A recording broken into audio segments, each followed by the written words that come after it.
Hello, it's me again, your friendly neighborhood Joseph McClendon III, and happy holidays to you.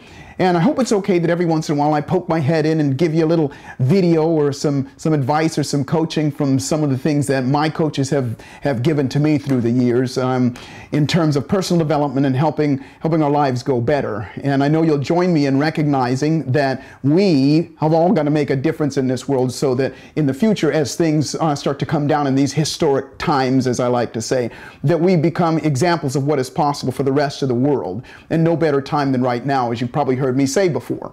And as my dad always said to me, he said the best thing that you can do for poor people, and remember, poor is not necessarily financially, although that might include that, but spiritually, emotionally, physically, health-wise, relationships, all of those things. The best thing you can do for others that don't have high levels in those areas, the best thing you can do is not be one of them. And in short, is to be all that you can be.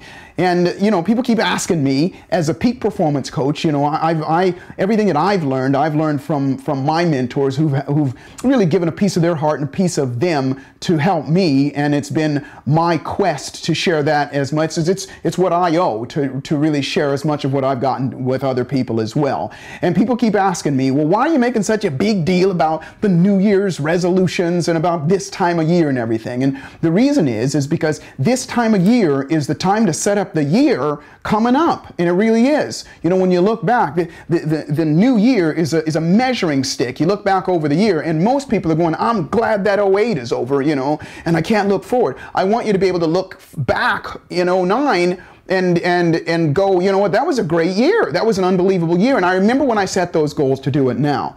And people are asking me, well, why do I make such a big deal about the New Year's resolutions and why they don't work? And what I wanted to share with you is my top 10 reasons, if you will, why New Year's resolutions don't work. And number one is most of them are made at the last moment without much thought.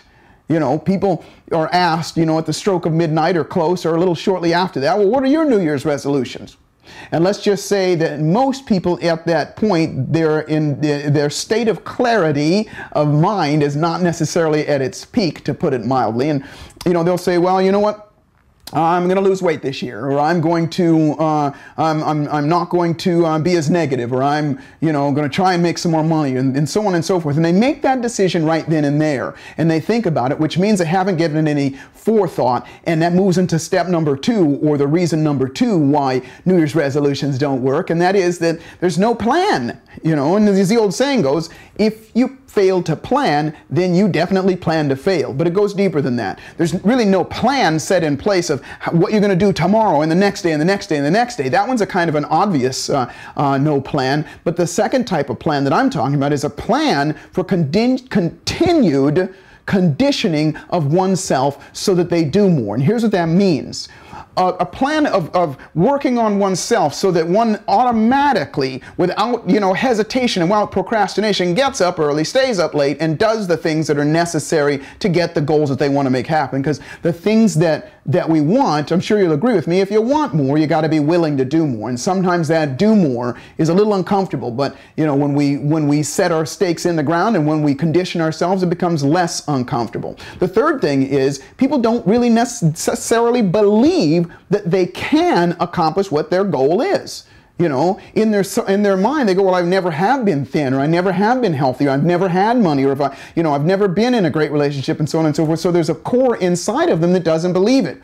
And again, if there's nothing done about changing that belief, then it's going to be just empty words. Number four, there's no follow-through or accountability. In other words, if we use ourselves as that gauge, or we use ourselves as, you know, our history in our New Year's resolution, or sticking to the things that we're going to do, there's nobody to go, listen, you know, did you do this? You know, and if there's nobody to be held accountable to, then it's easy to fall off. So no accountability. Number five, no references or resources to help you make what you want to make happen.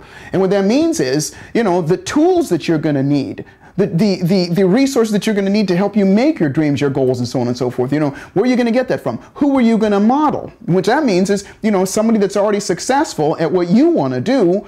Instead of going through the school of hard knocks, like they may have, You can, as my friends say, turn decades into days, shorten the amount of time, or compress time by simply modeling what they did. And most people don't have those resources in play. Next, no emotional attachment to what they want. And here's what that means. They don't really have a deep-seated emotion, want or drive behind what they want to make happen. And if you don't have that, emotions drive our actions, and actions produce the results. And if you don't have, a real intense feeling about something, then you won't do it. When things get hard, then you won't do it.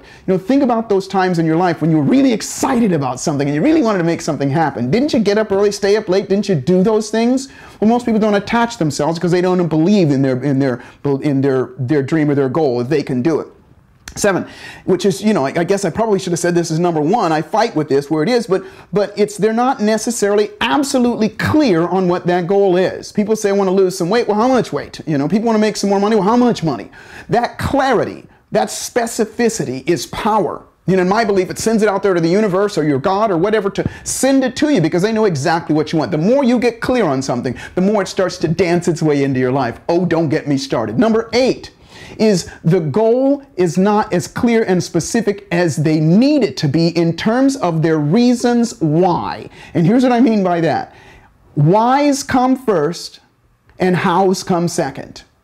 You may have heard me say this before. Your reasons why. Human beings do some amazing things when they have a strong enough reason why. My age-old analogy is if there's a house and it's surrounded by a moat full of water, and in that water are alligators, crocodiles, sharks, piranha, all kinds of dangerous animals. And then you and I are standing outside that house, and there's a fence around that house, an electric fence that'll kill you if you touch it, and a sign on it that says that if you trespass, you're going to get a LAPD beat down. And you and I are standing outside the house, and I tell you, if you go in that house, laying on the bed, there's a $10 bill. And, you go in that house. And unless you're crazy or you have a death wish, of course you won't go in the house because it's only $10. But if I tell you, in that house, laying in the bed, is the person that you love the most in life, and that house is on fire, and if you don't get in and wake them up, they're going to die, you'll do it.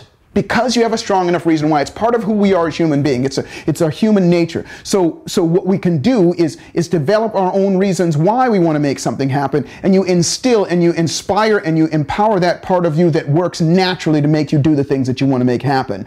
Number 9 is that it's usually stated in the negative. People say, I want to lose weight, or I don't want to be broke anymore. I don't want to, have the challenges that I had last year. And when we do that, it causes us not to feel good. It causes us to look at the negative. When we say we don't want something, it's almost like saying, I do want something. And then the last thing is, it's just not fun.